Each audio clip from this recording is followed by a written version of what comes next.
tayo ngayon at kasama po natin ang sikat na vlogger na si Rai TV. At siya po ang interviewin natin ngayon dahil po sikat na siya ngayon dahil nga marami na po siya na interview mga artista. At ngayon ay kilala po siya bilang isang sikat na vlogger. Ayan. Ayan. Ayan po si Rai TV. Hello, kumusta kayo lahat? Rai TV po. Ayan. Ano ba ang start? Paano ba mag-start ang isang vlogger? Nag-uumpisa katulad ko, gusto ko kasi kumita eh. Parang estudyante pa lang ako. Ganun kasi nga iniidolo kita, kumbaga. Yun. Una-una sa lahat, number 1 rule. Huwag mong iisipin pag nag-vlog ka yung kikita ka kagad. Okay, number 1 rule yan. Kailangan, kung mag-vlog ka, yung gustong-gusto mong gawin, yung binablog mo. Yung mahal mo siya nga, yung tipong hindi ka magsasawa kahit araw-araw mong ginagawa.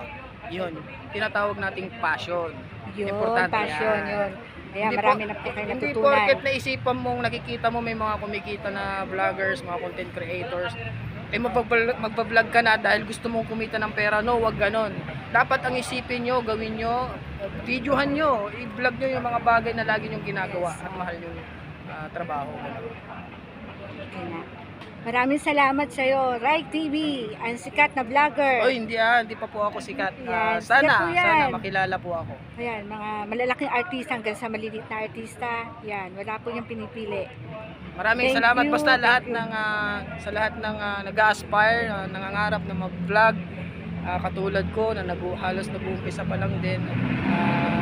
Sundin niyo lang po yung aking payo, no? Always go with your passion, hindi sa Ayun. pera. Yun, tama po yun mga Good luck sa inyo kaibigan. lahat. Thank you.